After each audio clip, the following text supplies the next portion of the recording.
अच्छा, अब एक और सवाल है बहुत इंपॉर्टेंट।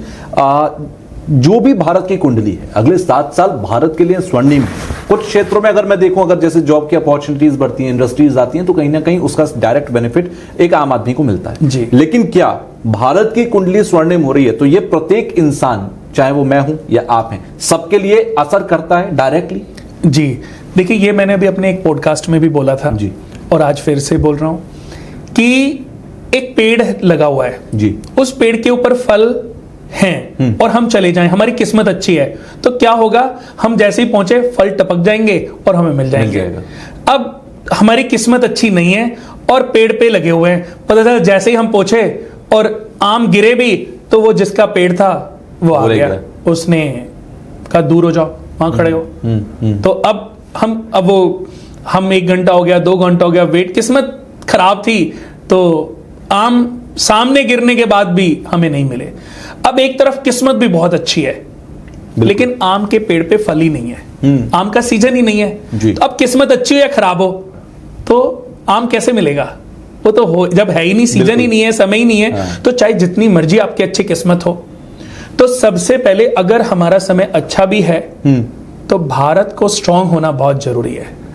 भारत का पीएम जो है, भारत के जो पीएम हैं, उन्होंने देश की इकोनॉमी को आज इतना स्ट्रांग कर दिया कि हम बाहर या अपने देश में पैसा कमाने में सक्षम हो गए हैं कि हमारा समय तो बढ़िया चल रहा है, आम की भी कमी नहीं है, आम के पेड़ों की भी कमी नहीं है, वो मोदी जी ने डेवलप किए हैं। तो देखा जाए हमारे देश के जो पीएम की खुद की कुंडली इतनी स्ट्रांग है कि उनकी कुंडली के बेनिफिट्स से भी हम जीवन में बहुत तरक्की कर रहे हैं, क्योंकि अगर देश के पीएम की कुंडली स्ट्रांग नहीं होगी तो देश कभी तरक्की नहीं कर सकता। देश की बागडोर उसी के पास होनी चाहिए जिसके स्टार्स बहुत पावरफुल। आपने बहुत इंपॉर्टेंट बात करी है, क्योंकि मोदी जी की जो उम्र है वो 75 साल हो गई है और जो बीजेपी का रूल कहता है वो ये है कि 75 साल होने के बाद कोई भी नेता चुनाव नहीं लड़ेगा या फिर देश की कुर्सी पर नहीं आएगा। तो प्रधानमंत्री ऐसा कोई नियम है जो बदलता ना हो या बदला ना जाता हो? मेरा सवाल यही है कि क्या यहां पर पीएम बदलेगा या इस बार नियम बदलेगा 29 में, क्योंकि 29 पीक टाइम होगा मंगल की। देखिए, नियम बदलने के जो चांस हैं वो 99% हैं। अच्छा, नियम बदलने के जो चांस है वो 99% है और हमारे देश के लिए बड़ा भाग्यशाली पल होगा कि अगर नियम बदल जाए और हमारे देश के पीएम दोबारा से मोदी जी आ जाएं। अगर 1% मोदी जी के ही मन में आ गया, क्योंकि वृश्चिक लगन कुंडली है, उन्होंने देखा कि अब वैसे तो वो थकान मानने वाले नहीं है, बिल्कुल वो कहीं से भी वो इतने एक्टिव वीक नहीं है, आसान नहीं, लेकिन फिर भी अगर दूसरी पार्टियों के या दूसरे लोगों के दबाव में आकर के वो इस नियम को लागू नहीं भी कर पाए तो हमारे देश की बागडोर को वो किसी ऐसे व्यक्ति विशेष के हाथ में देकर जाएंगे जो उनसे, उनके जैसा ही या उनसे 21 ही अपने देश को आगे की तरफ, ग्रोथ की तरफ ले जाने की कोशिश करेगा। आप इतने दावे से कह रहे हैं तो कोई ना कोई चेहरे की कुंडली तो आपने पढ़ी होगी। स्थिर लगन कुंडली चाहिए, कोई है नजर में? योगी जी की स्थिर लगन कुंडली है। कल को योगी जी आ जाए तो कोई बड़ी बात नहीं है। हालांकि उनकी अभी एज, उनका जो समय है, मेरे को लगता है कि वो अभी कम है। अभी उनको 1-2 सत्र और सीएम वाले पद पे रहना चाहिए। उनको और थोड़ा सा भारत भ्रमण करना चाहिए जी, क्योंकि पूरे देखो सीएम के लिए तो उन्होंने समझ लिया, बिल्कुल, पीएम के लिए उनको पूरे देश को समझना पड़ेगा और उनको चेरापूंजी भी जाना पड़ेगा, केरला भी जाना पड़ेगा, कर्नाटक भी जाना पड़ेगा, उनको हर देश के भाषा वाले, हर देश के लोगों को समझना पड़ेगा, बिल्कुल। लेकिन अगर योगी जी ट्रांसफॉर्म होके आ गए तो समझ लीजिए कि फिर तो जो मैं 7 सालों की बात हो रही है ना, चल रहे हैं हम लोग 2000 समझ लो 100 साल होने से पहले सिर्फ एक ही देश होगा, बस भारत। एक ही देश होगा भारत, पूरी पृथ्वी भारत के नाम से ही जानी जाएगी। यानी कि वापस से वो जो अखंड भारत का दौर था जब भारत विश्वगुरु बनकर था, वो वापस से आ सकता है। उनकी सोच भी ऐसी ही है, उनकी सोच भी तभी मैंने शब्द का इस्तेमाल भी किया। हाँ। अच्छा, एक चीज और मुझे बताइए कि अगले 7 सालों के अंदर ये जो आप कह रहे हैं, जो हम 2047 की बात कर रहे थे 100 साल का, क्योंकि बीजेपी का एक विजन है कि भाई 100 साल जब हों भारत को, तो हम भारत को एक विश्वगुरु बनाकर स्टैब्लिश करें। अगले 7 सालों में काफी हद तक पूरा हो जाएगा वो? जी, ये 7 साल बहुत महत्वपूर्ण है हमारे देश के लिए। तो हमारे देश के, जहां मैं पीएम की बात कर रहा हूं, वहीं मैं सीएम की भी बात करना चाहूंगा, वहीं मैं अपने देश के गवर्नमेंट ऑफिसर्स की भी बात करना चाहूंगा, वहीं मैं सैन्य बल और पुलिस बल की भी बात करना चाहूंगा, वहीं मैं अपने देश के हर नागरिक के लिए भी बात करना चाहूंगा कि ये बड़ी अच्छी अपॉर्चुनिटी का दौर होगा। अगर हम एक दूसरे की ताकत बन जाएं, एक दूसरे के बारे में सोचना शुरू कर दें, तो दोस्तों ये 7 साल हमारे लिए वो महत्वपूर्ण साल हैं जो कभी लौट कर नहीं आएंगे, हमारे पूरे जीवन में लौट कर नहीं आएंगे। क्योंकि देखिए, एक बच्चे का जन्म होता है तो 120 साल की दशाएं होती हैं, तो 120 साल तो आज के समय पे कोई एक आध कोई जी गया हो, वरना 120 साल को पार कर पाना इम्पॉसिबल। तो आज अगर ये मंगल की दशा है 7 साल की, क्योंकि उसके बाद राहु की 18 साल की दशा आएगी, और उस 18 साल की जो राहु की दशा आएगी, उससे पहले पहले हमें वो शिखर, वो बुलंदियों तक पहुंचना है कि हम इस पूरी पृथ्वी को रूल कर पाए।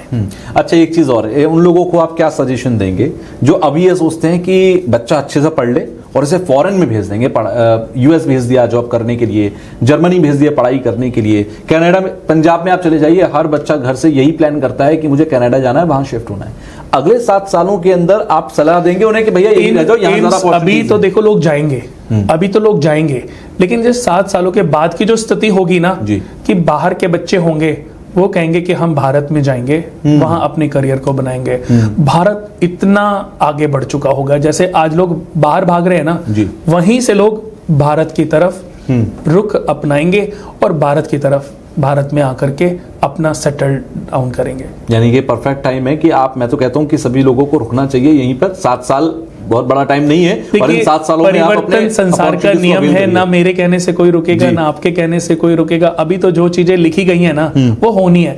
एक्चुअली तो सब कुछ लिखा गया, ये आपका और मेरा बैठना, हमारी ये बातें करना, ये सब कुछ नियति ऑलरेडी डिसाइड कर चुकी है, आपकी भी और मेरी भी और दुनिया के हर एक व्यक्ति की। हम केवल उसको पढ़ने की, समझने की कोशिश कर रहे हैं। मैं आपको बता दूं कि इस एस्ट्रोलॉजी की अगर मैं बात करूं, तो 100% नॉलेज एस्ट्रोलॉजी की इस धरती पर किसी बड़े से बड़े को भी 2, 3, 4, 5% से ज्यादा, 2% भी मैं बहुत बड़ी बात बोल रहा हूं, 5% से ज्यादा की नॉलेज नहीं है किसी को। सोचो, जब 5% में लोग इतनी बातें कर लेते हैं, मैं कहता हूं मुझे तो शायद 1% होगी, या 1% भी शायद नहीं होगी, पर जब मैं इतनी बातें कर लेता हूं तो 5% वाला तो कितनी हकीकत में प्रेडिक्शंस को कन्वर्ट कर लेता। और सोचो जो 100% ज्ञान होगा वो कितना अद्भुत होगा। तो ज्योतिष, हमारे ब्रह्मा जी के 10 मानस पुत्र थे, उनमें से एक थे भृगु ऋषि, उनकी पत्नी का नाम था ख्याति। ये भृगु ऋषि ने लिखा था, और भृगु ऋषि के बाद दूसरे एक महान ऋषि हुए हैं जिनका नाम था पाराशर। पाराशर थे गुरु वशिष्ठ के पोते। वशिष्ठ ऋषि थे जो ब्रह्म ऋषि की उपाधि ऋषियों को प्रदान करते थे। तो वशिष्ठ ऋषि के पुत्र का नाम था शक्ति, और शक्ति के पुत्र का नाम था पाराशर। पाराशर के पुत्र का नाम था व्यास, जिनको वेद व्यास के नाम से जानते हैं, जिनका जिक्र महाभारत में भी देखने को मिलता है। तो पाराशर ऋषि ने जब भृगु संहिता को पढ़ा, तो उन्होंने कलयुग के लिए, कलयुग में रहने वाले मनुष्य प्राणी के लिए एक बहुत प्यारा अपग्रेड करके एक और शास्त्र लिख डाला, अपनी पद्धति लगाई। पाराशर पद्धति के नाम से आज बहुत सारी बुक्स हैं, आप पढ़ोगे तो उनकी एस्ट्रोलॉजी भी बहुत अद्भुत है, और कलयुग में बहुत प्रभावशाली, और बहुत सारे लोग पाराशर पद्धति के आधार पर एस्ट्रोलॉजी कर भी रहे हैं। अब केपी पद्धति भी है, एनसी लहरी की पद्धति भी है। आज के समय पर मैं भी ये समझता हूं कि जब एक ऋषि ने एक शास्त्र को लिखा और दूसरे ऋषि ने समझ के उसको अपग्रेड करने की कोशिश की, तो हम क्यों नहीं अपग्रेड कर सकते? बिल्कुल। ज्योतिष पल पल पढ़ने का, समझने का, कैलकुलेट करने का, प्रेडिक्शन करने का, शास्त्र, नई चीजों को लिखने का एक बहुत प्यारा विषय है। मैं अगर आज एस्ट्रोलॉजी करता हूं ना, मैंने ज्योतिष को पढ़ा है, मैंने 96 में ज्योतिष को पढ़ना शुरू किया था। 96 से लेकर के 2006 तक ये मेरी केवल स्टडी दौर था, पढ़ता रहता था, समझता रहता था। बहुत सारे ऋषि, बहुत सारे मुनि, बहुत सारे जो एस्ट्रोलॉजी विशेषज्ञ थे, उनके साथ मैंने शिक्षा दीक्षा की। मैंने जब ये समझा कि वाकई ये अद्भुत है और लोगों के जीवन को बदलने की ताकत इसमें है। तब मैंने लोगों को इसके बारे में ज्ञान देना शुरू किया और कोई फीस नहीं लेता था जी। एस्ट्रोलॉजी टिप्स निस्वार्थ भाव से देता था। 2-4 साल 5 साल मैंने देखा कि लोग बहुत तरक्की कर रहे हैं, तो मैंने कहा मैं तरक्की तो कर नहीं रहा हूं, तो मैंने इसको प्रोफेशन बनाया जी। मेरा भी 7-8 तक बड़ा स्ट्रगल टाइम रहा, लेकिन जब मैंने प्रोफेशन बनाया ना तो सिर्फ 6 मंथ लगे मुझे, समझ लो मोटरसाइकिल से गाड़ी तक पहुंचने में। यानी कि आपने एस्ट्रोलॉजी को नहीं चुना, एस्ट्रोलॉजी ने आपको चुना। ये 100% आपने मेरे दिल की बात बोली है। मेरे मन में, मेरे खानदान में किसी, मुझे याद नहीं है 2-4-5-7 पीढ़ियों से पहले का, बट मेरे खानदान में पीढ़ी में किसी ने एस्ट्रोलॉजी नहीं की जी। बट ईश्वर ने मुझे चुना। शिव भगवान ने मुझे डिसाइड किया कि मुझे एस्ट्रोलॉजी, क्योंकि मैं शिव भगवान को हमेशा प्रार्थना करता था कि मुझे कोई अच्छी नौकरी, अच्छी कोई जॉब दिला दो। ये जेन्युइन आपको बात बोल रहा हूँ। तो मैं शिव भगवान, मुझे करीबन 27 ईयर्स हो गए पैदल कांवड़ लाते हुए हरिद्वार से, और पिछले 6 साल से तो मैं गाड़ी से लाता हूँ, लेकिन करीबन 6-7 साल से 20 साल यानी कि 10 जोड़े मैंने पैदल किए हैं। और मेरठ के पास एक जगह है मवाना शुगर मिल, तो मवाना में बड़ा महादेव का मंदिर है, वहां मैं जल चढ़ाता रहा हूं। तो मैंने शिव भगवान को प्रारंभिक, क्योंकि मेरे पापा तो चाहते थे मैं कोई IIT इंजीनियरिंग कुछ कर लूं और मवाना शुगर मिल में जॉब कर लूं। बिल्कुल। आज वो मवाना शुगर के लोग जब मुझे देखते हैं टीवी पे, पॉडकास्ट में, वो इतने खुश होते हैं कि अरे मैं तो तेरे पापा को बोलता था कि ये लड़का कुछ अलग ही करेगा। हाँ जी। पापा पापा रिक्वेस्ट करते थे कि इसकी अच्छी नौकरी लगवा दो, और वो कहते थे अरे तेरे लड़के को कुछ आता तो है नहीं। तो कि हम बोलते थे कि ये नौकरी के लिए पैदा नहीं हुआ, ये कुछ अलग करने के लिए पैदा हुआ है। तो देखा जाए कि मैं शिव भगवान को सिर्फ एक अच्छी जॉब, एक अच्छा काम मांगता था जी। भगवान शिव मुझे कब इस लाइन में ले आए मुझे याद नहीं है, वो पल याद नहीं है, बट 101% ये जो ज्ञान है ना, ये सब मुझे शिव भगवान से प्राप्त है। मैंने किताबें पढ़ी, सब कुछ पढ़ा, मेरे क्वेश्चन इतने थे, जितने भी लोग होते थे उनके पास उनके ठीक से आंसर नहीं होते थे। तब मैं, ये बातें करीबन 2004, 5, 6, 7 मैं घंटों बैठ के मेडिटेशन करता था, शिव भगवान की मंत्र चैंटिंग करता था। और आपको सच बता दूं कि एस्ट्रोलॉजी मेरा प्रोफेशन है, इसी को साक्षी मान के मैं बोल रहा हूं कि मैं शिव भगवान से अपने सवाल करता था और शिव भगवान से अपनी अंतरात्मा से मुझे अपने आप उनसे जवाब मिलते थे। तो महात्मा बुद्ध के साथ भी तो ऐसे ही हुआ, वो दुनिया भर में अपने क्वेश्चंस ढूंढते रहे, लास्ट में एक औरत ने उनको वो संपूर्ण ज्ञान दे दिया। कह रहे जो बड़े बड़े महर्षि नहीं दे पाए वो इस औरत ने मुझे दे दिया। तो ऐसे ही शिव भगवान, आपने बिल्कुल सच बोला कि एस्ट्रोलॉजी ने मुझे चुना है। मेरा ब्राह्मण वर्ण, जैसे हमारे देश की जो कुंडली है वो भी ब्राह्मण वर्ण है। अच्छा। आपको पता है कि कितनी योनियां होती हैं? 84 लाख योनियां। 84 लाख योनियों में सबसे पहले जो 30 लाख योनियां हैं ये पौधों की होती हैं, वृक्षों की होती हैं, पेड़ पौधों की। 30 लाख के बाद 9 लाख योनियां होती हैं, जलचर होते हैं। उसके बाद 10 लाख योनियां हैं कीड़े मकोड़ों की, 11 लाख योनियां हैं पक्षियों की, 20 लाख योनियां हैं पशुओं की। उसके बाद पशुओं के बाद जो सबसे अंत जन्म होता है वो गौ माता का होता है, सबसे निराला, सबसे प्यारा, सबसे दुर्लभ और सबसे पवित्र जी। जब गौ माता का जन्म हमें मिलता है उसके बाद हम 4 लाख मनुष्य की योनि में ट्रांजिट होते हैं। और 4 लाख योनियों में भी ऐसा नहीं है कि हम पहले ही, सबसे पहले जो जन्म मिलता है वो शूद्र वर्ण में मिलता है, शूद्र वर्ण में होता है। शूद्र वर्ण का मतलब क्या हुआ?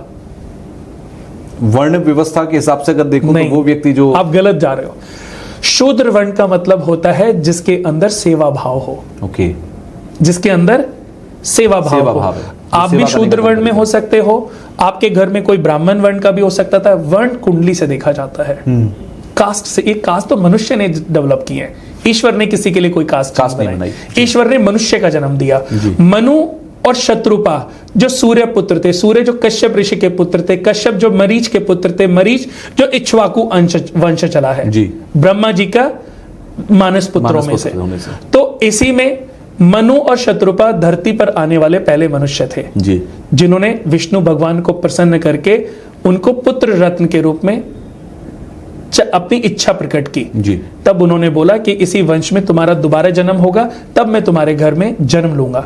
तो मनु और शत्रुपा का दोबारा जन्म इस वंश में 37वीं पीढ़ी में, इसी पीढ़ी में 37वीं नंबर पे हुआ राजा दशरथ और कौशल्या के रूप में। तब उनके घर में भगवान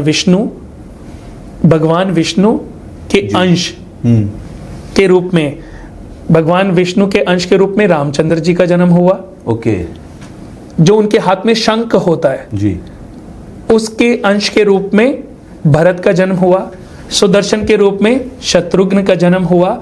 और शेषनाग जो उनके बिल्कुल जिसके शैया पर वो लेटे शैया रहते पर लेटे, उनके जो सबसे प्रिय साथी थे, उनके रूप में लक्ष्मण के रूप में, उनका लक्ष्मण के अंश के रूप में जन्म हुआ।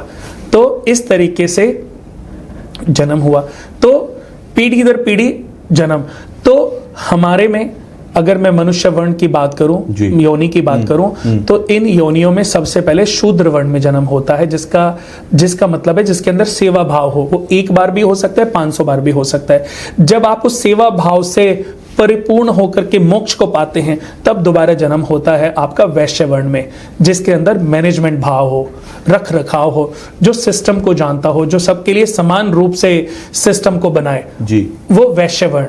वैश्य वर्ण से अपग्रेड होकर के जन्म मिलता है क्षत्रिय वर्ण, जिसके अंदर शक्ति होती है, जो रक्षा करता है, धर्म की रक्षा करता है, लोगों की रक्षा करता है, सबको समान रूप से जीने के लिए प्रोटेक्शन देता है। ठीक है। क्षत्रिय वर्ण से अपग्रेड होने के बाद जन्म मिलता है ब्राह्मण वर्ण में। ब्राह्मण वर्ण जो ज्ञान बांटने का काम करता है, जो अच्छे बुरे का ज्ञान देता है, जो सभी को समान समझ करके संपूर्ण ज्ञान इस धरा के लोगों को बांटने का काम करता है। और जब ब्राह्मण वर्ण से मोक्ष मिलता है, तब व्यक्ति बैकुंठ धाम जाता है, स्वर्ग लोक जाता है, शिव लोक जाता है, या किसी भी। मेरा जो जन्म है मैं ब्राह्मण वर्ण में हुआ है। ओके। मेरा जो जन्म है वो ब्राह्मण वर्ण में हुआ है। अब मेरी जन्म कुंडली में शनि 12वें घर में बैठे हैं, गुरु 10th घर में बैठे हैं, चंद्र मंगल एक दूसरे की राशियों में बैठ के महालक्ष्मी योग बना रहे हैं। तो देखा जाए 12वां घर मोक्ष कारक है। 12वें घर में केतु और शनि का होना भी मोक्ष देता है। हो सकता है शायद मेरा ये आखिरी जन्म हो, लेकिन इस जन्म में एस्ट्रोलॉजी चुन ली मैंने, तो और अच्छी बात है ना, आप लोगों की जिंदगी को एस्ट्रोलॉजर को मोक्ष नहीं मिल सकता। अच्छा, क्यों? इस धरती के किसी भी एस्ट्रोलॉजर को मोक्ष नहीं मिल सकता, क्योंकि ये पाप से भरा हुआ। मैं फीस लेता हूं जी, मैं किसी को कंसल्टेंसी कर रहा हूं, मैं फीस चार्ज कर रहा हूं। तो ये एक ऐसा प्रोफेशन है कि जब आदमी निस्वार्थ भाव से किसी की सेवा करते, मेरी कोशिश तो रहती है, पर फिर भी प्रोफेशन तो मैंने बना ही लिया ना। जाने अनजाने बुरा भी बहुत होता है। किसी की कुंडली में मृत्यु का योग है, तो आप उसको ये नहीं बोल सकते कि तू तो मरने वाला है। कोई कैंसर से पीड़ित है और उसका अंत टाइम चल रहा है, आप उसको अगर ये बोल दोगे वो तो अगर 4 महीने बाद मरेगा, वो तो आज ही मर जाएगा जी। तो एस्ट्रोलॉजी कभी कभी झूठ के आधार पर भी फलीभूत होती है। आज मेरे ऊपर 20 साल के शुक्र की दशा चल रही है, इससे बढ़िया कोई दशा नहीं होती, क्योंकि शुक्र भाग्येश और धनेश होकर के 10th घर में बैठे हैं। आज मुझसे, सही बताऊं, मुझसे वही लोग मिल रहे हैं जिनकी किस्मत बदलने वाली है। ये सब ईश्वर की मर्जी से होने वाली है। सब हो ईश्वर की मर्जी से रहा है। लेकिन मैं देखता हूं कि मैं कर्म तो पहले भी ऐसे ही कर रहा था, आज भी ऐसे ही कर रहा हूं जी। इससे पहले बुध की दशा थी, उससे पहले शनि की दशा थी। पहले जो करता था तो डांट पड़ती थी, पहले जो करता था रिजल्ट नहीं आते थे, लोग बोलते थे कि ये भी कर लिया वो भी कर लिया। आज लोग मिलते हैं, कहते कुणाल जी मैं तो आपसे मिला हूं, मेरी जिंदगी बदल गई। तो ये वजह है कि समय अच्छा चल रहा है, और जब समय अच्छा चल रहा हो ना, उसको उपयोगी बनाना चाहिए। आज आपके साथ मंच पे बैठा हूं, उपयोगी तो बना रहा हूं। मैं चाहता हूं आपके माध्यम से करोड़ों लोग मुझे और देखें, बिल्कुल इस पूरी दुनिया के लोग देखें, और अपने लिए जो सही ज्ञान और सच्चा ज्ञान उनको चाहिए वो मुझसे प्राप्त करें। उसी के लिए हमने जो कुंडली बनाई है ना, तो दुनिया की सबसे दुर्लभ कुंडली है, उसका नाम है कर्म कुंडली। अच्छा, कर्मों के आधार पर बनने वाली जन्म कुंडली, यानी कि आपके पूरे जीवन का ब्यौरा, आपके प्रारब्धों का ब्यौरा अगर कोई दुनिया में दे सकता है ना, तो सिर्फ वो हमारी जन्म कुंडली है, जो हमारी संस्था द्वारा तैयार की गई है, जिसका नाम है कर्म कुंडली। कर्म कुंडली कहाँ मिलती है? ये हमारी संस्था में मिलती है। 200-300 लोग हमारी संस्था में काम करते हैं। ओके। तो आप कॉल कर सकते हैं, आप तो बिल्कुल, हमसे वैसे ही ले बिल्कुल, सकते हैं। बिल्कुल मैं आपसे बिल्कुल आपको इसके तो बारे वैसे में ही बात देनी करूंगा। नहीं, मैं इस पॉडकास्ट के बाद आपसे उस बारे में जरूर बात करूंगा। अगर आपको ये क्लिप पसंद आई है तो आप इसका पूरा पॉडकास्ट जरूर देखिएगा। उसका लिंक आपको डिस्क्रिप्शन बॉक्स में मिल जाएगा और वहां जाकर आप उस लिंक पर क्लिक करके फुल पॉडकास्ट को देखिए, एंजॉय कीजिए। कमेंट बॉक्स में मुझे जरूर बताइएगा कि आपको जो कुछ पॉडकास्ट में बताया गया वो कितना सटीक, कितना बेहतर, कितना नॉलेजेबल लगा, आपकी लाइफ में कितना वैल्यू एडिशन इसका हुआ। तो पूरा पॉडकास्ट देखकर फीडबैक देना बिल्कुल मत भूलिएगा।